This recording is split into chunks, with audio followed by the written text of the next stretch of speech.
Stop. Okay, welcome to If It Pops Is Culture, episode 2. You're not going to be seeing a whole lot of my face because I can't get my camera to turn around. Apparently, I'm not that kind of nerd today. Okay. Hi. You know this is already streaming, right? Yes. We don't care. Okay. Bye, girls. All right, guys. So what were y'all talking about since I finally got in here?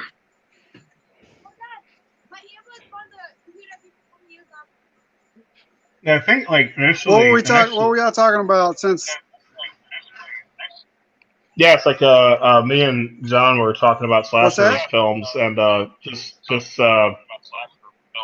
I think just last week, Scream Factory announced the Friday the 13th box set that looks really mega ultra sick, and that's what I'm looking forward to super much this October. I think it's going to come out. So it's the finally complete compendium of all the Blu-rays, all the uncut, restorations, the works. Okay. So it's the finally complete compendium of all the Blu-rays, all the uncut, restorations, the works. Yo, he's like 5 seconds. They did announce for New Mutants. It's August 28th. Is that show any good? You hear that, Chad? What's up? Is that new Mutants show any good? Oh, it's gonna be a film. Yeah. Yeah, I thought it was a movie. Yeah. I think Mike was going to say it's supposed to have an August confirmed release date finally after 2+ years of being delayed. Yep. 28th. So, is it based off what the It is. unpopular? It's going to be August 28th with a possible. What's that? Like, is it based off like the non-mainstream mutants, or is it about like the mutants being hunted, or what?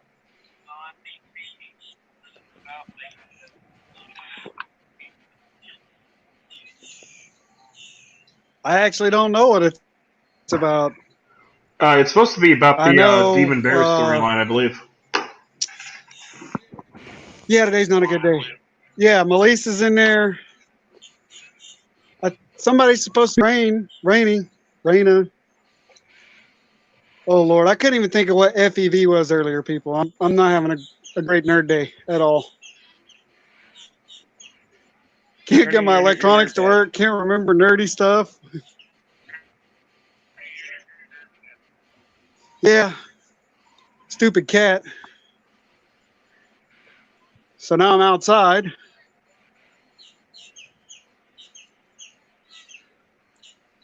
They were talking New Mutants might also have a release on Disney Plus. Like straight to Disney Plus.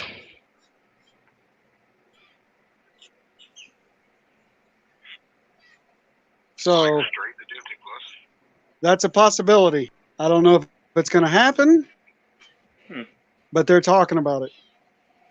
But the release date is set for the 28th of August, so at least we got something to look forward to. I heard that they're going to do a Flashpoint movie with Ezra Miller coming back as the Flash.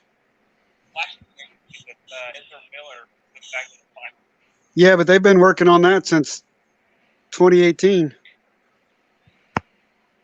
You got in all that trouble. They said, well, we're not going to do it. And then they changed their mind. And they said, oh, we're not going to do it. And they changed their mind. When I actually see that one, I'll be happy because Flashpoint, the comic, was one of the favorite crossover events DC's ever had besides Crisis. But, you can't do Crisis again because that was what? Oh, Lord, that was a long time ago. 35 years? There was like 3 of them. Which Crisis? There was like 3 of them. No, Crisis on Infinite Earths. It was Crisis on I'm talking about the original comic book. Yeah, there was like a 2005. Oh, yeah, then you got Crisis on... That one doesn't count. It don't? That's not the one I'm talking about. Okay. I'm talking about the original. Well, it does, but anything DC did after what 2004 has kind of been crap. I mean, they've been through what 4 reboots in the last 10 years. Yeah. Y'all aren't talking enough. I think Green Lantern. I think Green Lantern just got another reboot. Does he still suck? Which one? Hal Jordan? Probably. What, I a know live Jon action? Stewart's like the badass. Yeah, Jon Stewart's the fucking hero of that comic. Jon Stewart and Guy Gardner. Oh, come on, are Hal's like, the man. No, Green Lantern is Guy Gardner and it's Jon Stewart. What's his name? Kyle Ryder?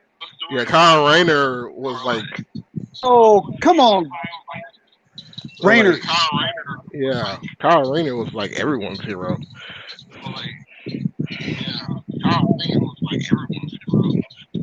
Well, that's because he was a nerd. Yeah, wasn't he like an artist? I mean, he was an artist. He was an artist. And he Yeah. somehow got. That's how he made his money, and that's why none of his. Yeah, the torchbearer. I like the what if, like, who would get what ring kind of comics. You mean like Marvel? Okay. No, like. If you like got a ring, what ring would you get? I would probably stick with Indigo. Indigo's Hope, right? The criminals? No, the Nomads. No, Blue's Hope. Indigo are the criminals. Huh? Indigo are the ones that. Blue is Hope, green is willpower. Yeah, they were all criminals though. But they had no emotions. The whole Indigo tribe were criminals. Yeah, Is that what they were? But Indigo could produce some of the other color spectrums. Yeah. Well, yeah, that's true. So you go with Indigo. What about you there, Jay?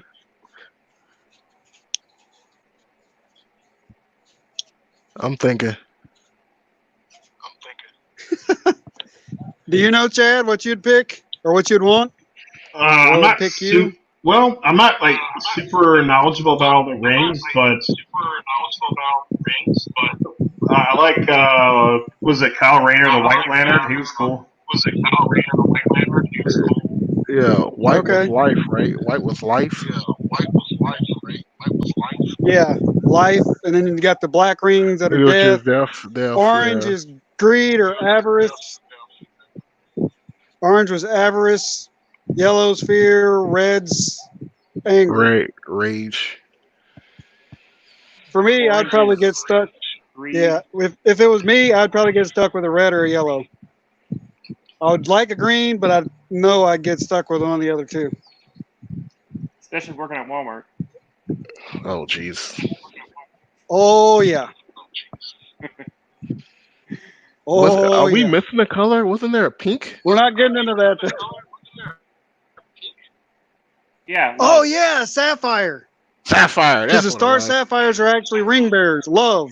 Yeah. I forgot all about them. Yeah, I believe, what's his name? Hal Jordan's ex-girlfriend was, like, the first Pink Lantern. Okay, we got to talk about something, guys.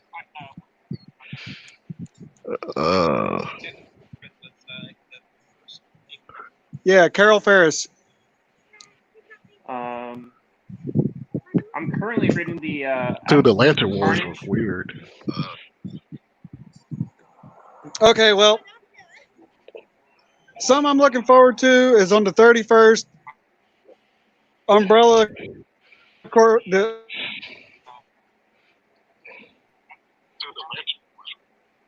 Yeah, they were weird. I just lost 2 bullets. Umbrella season 2 got on July. What was that? What'd you say? I think he said Umbrella Academy. I think the Umbrella Academy gets it a season 2. Yeah, I heard about that. I haven't seen it season 1. Is it worth seeing or what? I enjoyed Umbrella Academy so far. Can y'all hear me? What's going on? You are like super lagging, bro.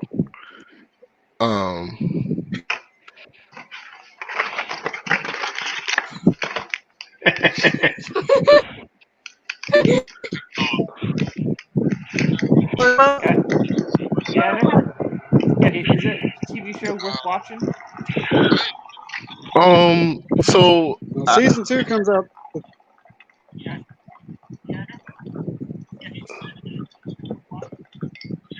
Umbrella Academy, yes.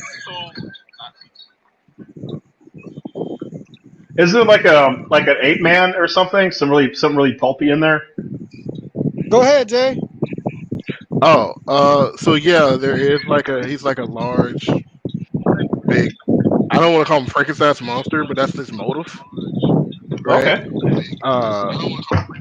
They all like kind of like different. It's like X-Men, but not really. Is Umbrella Academy anything like Doom Patrol as far as like tone goes? Oh God, no.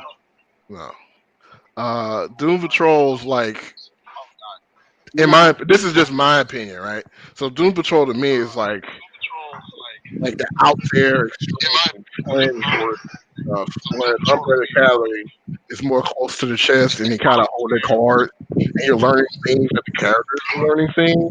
But Doom Patrol is like superhero craziness, 100% all the way. Like it just puts all the cards on the table and says, "This is the world. This is how wacky it gets. Enjoy it." Okay, far out. So, like, Umbrella Academy is kind of slows it down a bit more. Yeah. So, Umbrella Academy is basically like keeping. It's like doing that British, like who done it, but not really. It's not really a who done it. I guess there are parts of it is like who done it, because basically what's happening. And I don't want to spoil nothing. It's like these kids used to, like these gifted kids, and I use that in air quote. These gifted kids like go out and they get raised in this place to use their talents in a special way that helps the world. I use again an air quote. So in its own way, but there's always like some kind of secret organization, and they notice like people are like disappearing. It's like weird because I can hear him hear me, and I'm trying not to trip over myself.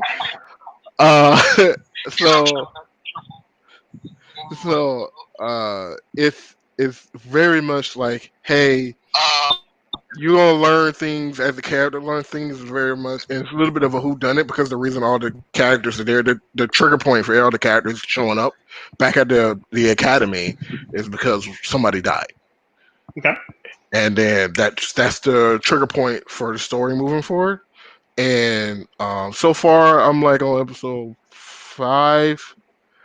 So I'm still kind of like learning things as I go. So you throw that and you throw in the data dump that is Final Fantasy Remake that I'm playing. I'm being oversaturated with information at this point.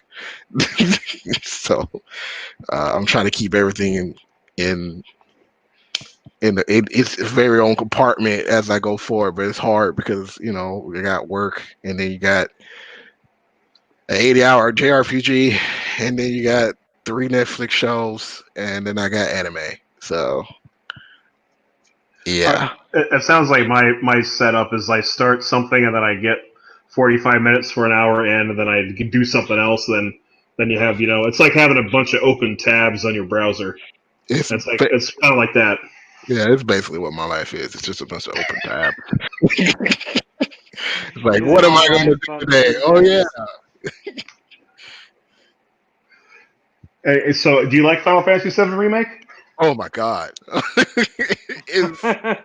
Man, look, I love JRPGs. I've always loved JRPGs. Square Enix, if you ever hear this ever, please remake Legend of Dragon.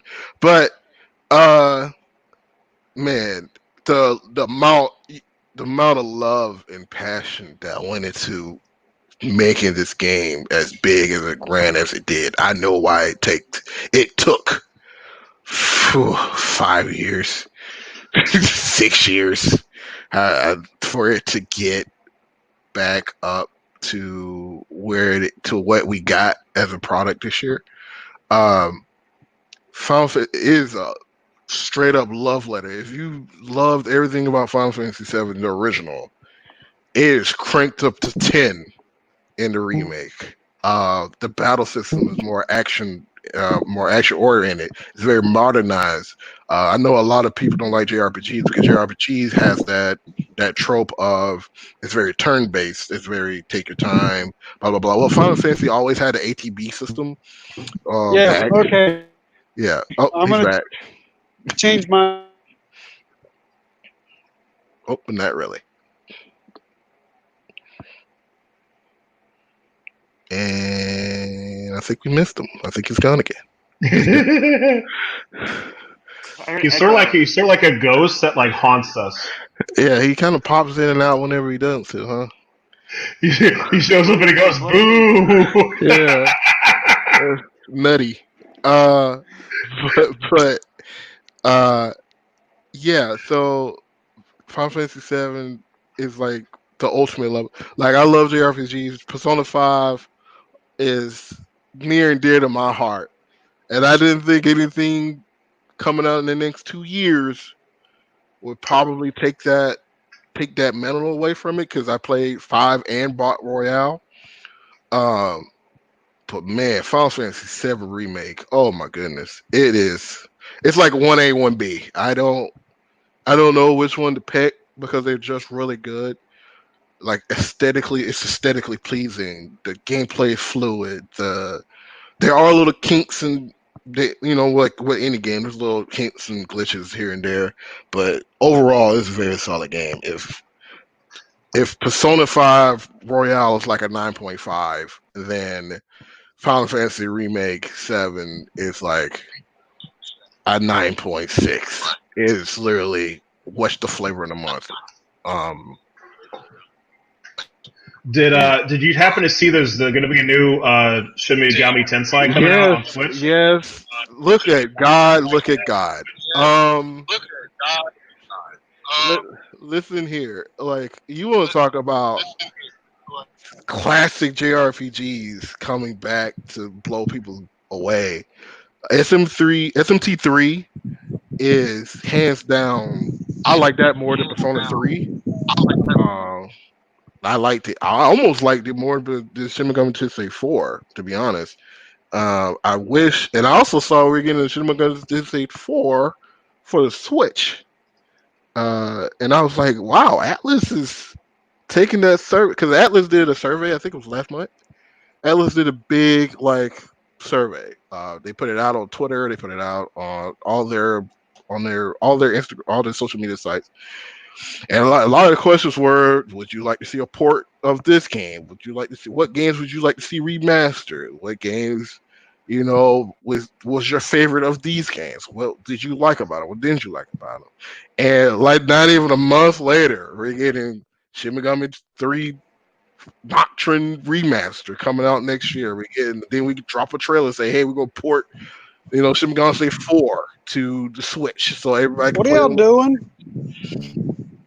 I don't know if you're talking to me or the kid. But like, it is. They're bringing some classics out. Atlas has said, "Okay, we're gonna bring some." Then you throw in like a couple of weeks ago, they put Persona 4 Golden on Steam, and that is like the highest selling game on Steam for the last 3 weeks. Wow. And it's almost as if Atlas is finally figure out like maybe we put our games on other platforms, people will buy them. And I don't know what was stopping them. Like I understand why Persona 5 isn't anywhere else, but the spinoffs can go to the other ones. They're not They're not affiliated with that. Persona 5, I think, is contractually a exclusive. I think it is a PlayStation exclusive. I think actually, if I think about it, I think almost all of them are PlayStation exclusives. I don't think any of them were on any of the consoles or the PCs. Not that I'm aware of. I could be wrong, but I know Persona 4 Golden, it got to Steam. Within the hour, it was number one. Is that really good? Persona 4 Golden, a lot of people like Persona 4 Golden as, if you like JRPGs, that's one of the ones that you put in the catalog, right? It's right up there with Chrono Trigger and it's right up there with Chrono Trigger in my library, right? It's my top 5, no order. It's Chrono Trigger. There's Fire Emblem, Three Houses, which is really good.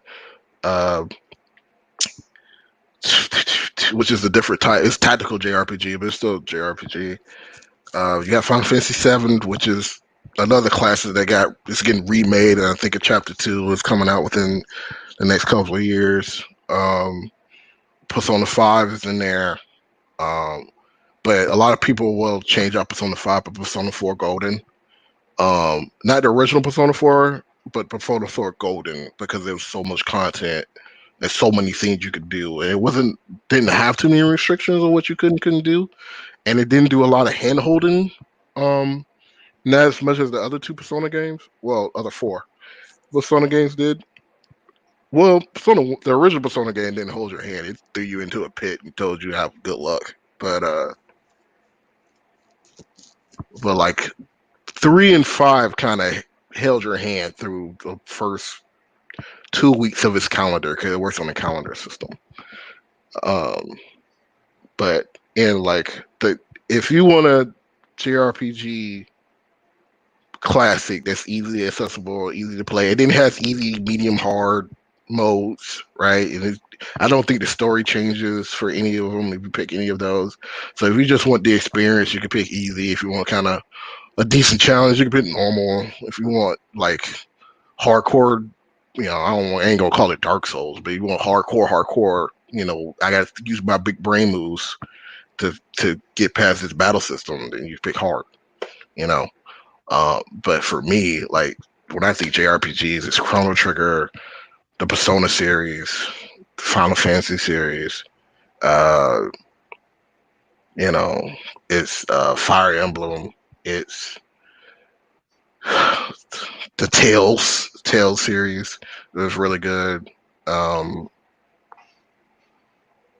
But when they said Shin Megami Tensei 3 was getting a remake, my jaw dropped. I never thought I'd see the day when I saw Shin Megami Tensei 3 was getting, because Shin Megami Tensei is like Persona. If Persona's like everyday life sim layer game JRPG, then Shin Megami Tensei is like hardcore demon summoning JRPG. And that don't always get appeal in Western civilization world, because let's be honest, Christianity. And but the fervor that was, like, a lot of people put Shin Megami 3 in their SMT 3 in their catalog of top 5. I don't. I put the Persona in there, but that's because that's my preference. But they're both Atlas, so whatever. And then the game that was God, why is my losing? It came out for the Switch. It's Octopath Traveler. Oh my goodness, Octopath Traveler. That's the game that leaves my mind. That's a classic too. That's a really good one. I don't really care for Blade. Yeah, so I think it's Xenoblade Chronicles. Yeah. Yeah, Blade. I know that's blasphemy, but I never really cared for Xenoblade. It's okay. I see why people like it, but it's not for me. I'm gonna finish playing it, but it's just like Dragon Age. Like, I like Dragon Age. I can see this appeal, but that's not really in my collection. Have you tried out like Valkyria Chronicles at all? So I've played the original. I have not played the newest one, but I played the original remaster on the PS4, and man, that is so. I'm still learning it because so this is how my system works for JRPGs. I'm gonna make this quick because I gotta jump over to another call. But so in my system, I can't play any two JRPGs at one time because systems are so different. I'll get them confused. Like I jumped from P5 to Final Fantasy VII, and I instantly lost because I completely forgot that I actually had to press buttons. Like, so, like, so Persona 5 is it's turn based. It's traditional JRPG. It's turn based. You tactically figure out how you want to do it. You look at who's going next. You pepper and powder, and you progress like that. There's no random battles, thank God. I'm so glad we got a random battles, but uh you still have to, direct your way through the game a certain way. Final Fantasy VII is very action now, so you have to be moving in action. And I completely forgot for like the first 5 seconds. One, I was in front of a boss. And two, I was lost. I was like, how did I get here again? Because it had been like a week since I cranked it up. And then I was literally the Gandalf meme when you looking back and forth, like, I have no knowledge of how I got here. Yeah. That's literally what I was doing for like the first 15 seconds. And I just happened to make a left turn. And I was like, it was like boss fight. And I was like, oh no.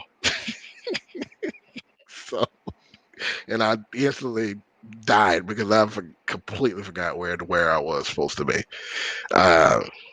So I don't play. So once I realized that, I'm like, nope, can't play any two JRPGs at one time. So I took out Final Fantasy VII and put in Last of Us 2 and finished P5R. And then now I'm done with P5R. I replaced that with Final Fantasy Re. And once I'm done with Final Fantasy Re, I'm going to jump over to Dragon Age 11 and finish that. Christ. So. And I had somebody keep walking over there talking to me like I wasn't fucking doing one. Oh, he's back. It's Ghost. Yeah. But I gotta jump over to another engagement. So y'all wrap up whatever you're gonna do and have at it. I was really super interested when y'all talking horror movies because I had no knowledge of horror movies. I just watch them. So I was like, man, I'm gonna let them talk. I have no idea what they're talking about, but it sounds great. It's more knowledge than I would ever know. Hey, what you're talking about, I'm just sitting here like, okay, cool. Yeah. If we're talking about video games and comic books, and anime, I'm here all day. As soon as you start getting into like specific genres like horror, I just watch. Like to this day, I still don't go behind lock and trucks because Final Destination 2. Same here. Yeah, as soon as I see a logging truck and it got trees, I'm like, nope, I'm just gonna switch lanes. Or car wash, or laser eye surgery, or something falls in the sink. Gosh, yeah, I could go for like 20 minutes on that series. I love that series. Holy crap! It's like everything that could go wrong goes wrong in those movies. I'm like, geez, no, thank you. Yeah, I'm just like, I'm not going outside. Well, yeah, no, you still get got inside your apartment. Yeah, part 3 is like amazing to me because like it has the most violent collection of head trauma in like all the movies. Like if you look at all the kills, 3 is like the most aggressive and mean, and every character dies with this really exaggerated head trauma. It's very odd to see. Yeah, check when you watch those movies again, as I'm sure everybody's going to do that. When you check it again, you'll see what I'm talking about. It's really weird how specific it is. It's like it hates its characters a lot, and it just wants to kill them in the most disgusting ways involving cranial damage. 3 was the movie theater, right? That's 4. 3 is the roller coaster. 3 is the roller coaster. Okay, all right. And I really like how we can all identify those films based on the opening scene. Yeah, because two was the airplane. One was the airplane, two was the highway. Oh yeah, 2 was the highway, 1 was the airplane, 3 was the roller coaster, 4 was the movie theater, which was the nuttiest one. Yeah, that was I didn't like 4 that much, but it had some weird stuff in there. And 5 is a bridge.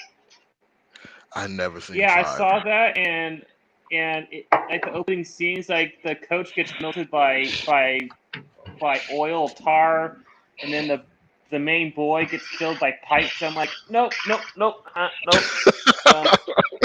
Yeah, 5 is awesome. Like that's an awesome one. I think it's as good as like 2 and 3. I've never seen 5. I guess I It's have good. to watch it. I guess I have to watch it now. It's good. It really is. I have to go like watch like something like kid cartoon or something like haha funny and before I go to sleep because I'm like, nope, nightmares. Yep, nightmares. Gotta wake up. Bad dreams. Bad juju. Bad juju. Just don't watch it right before bed, man. Watch it like right as it's starting to get dark. Well, when you watch a horror movie, you gotta watch it with the lights off. Otherwise, it's not. It takes away from the movie. Okay, I guess you got me on that one. I'm just like I'll just watch it whenever, so that way I can go to sleep. But I don't sleep anyway, so I guess I won't have that problem. But I guess I have to put down things to watch now. Never seen 5. You were talking about I've never seen the original Evil Dead, and I feel bad about that. So I should probably watch that. It is corny as heck. I mean, it has like cool moments, but it's just like the budget for it. It's literally pancake mix, popcorn kernels, and eggshells. That's what they had. Literally traditional old school. We ain't got no money, so we got to make this work. Yes, it's like that. It's like peanut. We got broken used tissue, and we got a check. That is nutty. That is absolutely nutty. Yeah, I feel I don't because there's a lot of movies I've never seen that people are like, well, you got to see these movies. Like I've never seen a Monty Python movie. Well, your mother was a hamster and your dad smells like elderberries. Yeah, I know the memes, right? I know the lines from like the Holy Grail. I think they try to let us watch it. So I do remember a guy brought it in at work who used to work midnight shift. And we would put movies on in the background so we wouldn't lose our minds. And he think he brought in The Meaning of Life, but I was like so not paying attention to it. Because when I was working in too, I like at the time I didn't really care. Some of those movies, it's British humor and it's really, really dry. So British humor. It's like, yes, I mean, it's like they're trying to be funny, but they can't. It's like a worst dad joke ever. It's stretched. Sounds like British humor to me. But yeah, I gotta go because I'm being summoned to another plane. So y'all enjoyed the time. I think Mike is jumping in and out trying to figure out when to shut this down. So I'm gonna sign off and let y'all have it. All right, man. Thanks for coming. Yeah, we'll talk some more JRPG classes next time. Yeah.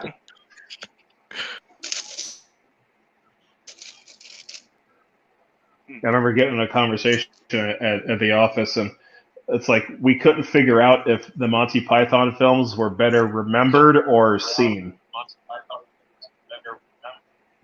It's like we figured out that it's like watching them can sometimes be painful, but remembering them and talking to people about the parts are like hilarious. So we can't figure it out. Oh yeah, I remember in high school, my brother was a big Monty Python fan, and his entire insults or comebacks were Monty Python comebacks. I'm like, is that insult or are you just gibberish? I mean, it's funny, certainly.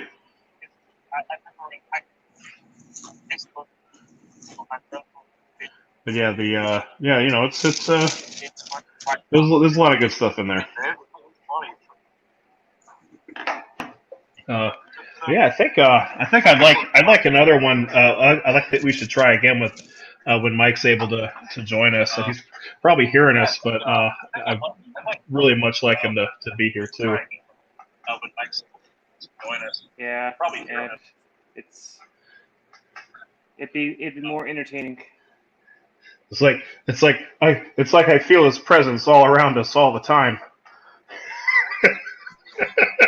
I see, Mike. Where is he? Get the emoji board out. Really much like him. But yeah, I do agree. I mean, maybe next week or Yeah, well, can y'all hear me right now? going in and out. Yeah, I think I got some of what you said. I think we should go ahead and end it now. But I'm available, for the most part, except Wednesdays. We'll do a so 2 third girl.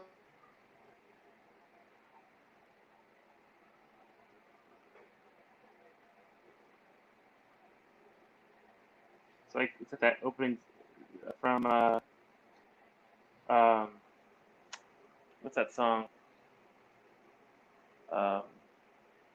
From The Hangover. Oh, which one was it? The one from The Hangover where they go in and see Mike Tyson playing singing that song on the keyboard, and all of a sudden he punches one of them right in the face. Oh gosh, yeah, I can't remember that song. Darn it. But that's what Mike sounds like right now. Like he's like the opening scene or opening part of that song. Yeah, it's the energy level is pretty good here, so I think everyone's getting a little more comfortable, just kind of talking and being themselves, for the uh, you know, on the stream and stuff. I'm not sure if we're supposed to just leave the studio and then it'll stop recording once the room is empty. I think that's might be what's going on. But I mean, I'm totally cool if you are. Yeah, same here. Yeah, I mean, I'm willing to try again. Whenever's convenient for everybody. Yeah, we'll just have Mike keep us in the loop and let me know. Yeah. Okay. Well, cool, man. I'll nice chat with you, dude. Nice chatting to you too. Find someone who's part of my tribe. Oh, sure. Yeah, definitely. I can go on and on about that stuff. I have an exact number of horror films I've seen, so it's like I'm that I've written them all down, so it's like I'm very much into it. But yeah, okay, all right, yeah. Well, have a good rest of the night, man. Oh, I think he's coming back. Is he coming back? He's coming back. Call it Exorcist. calling that little midget from the poltergeist. This house is here. Carol Ann, can you hear us? Here. Carol Ann. Okay, I think I'm going to sign off. I'm sure Mike will figure out the rest. Yeah. But yeah, have a good one, man. You too.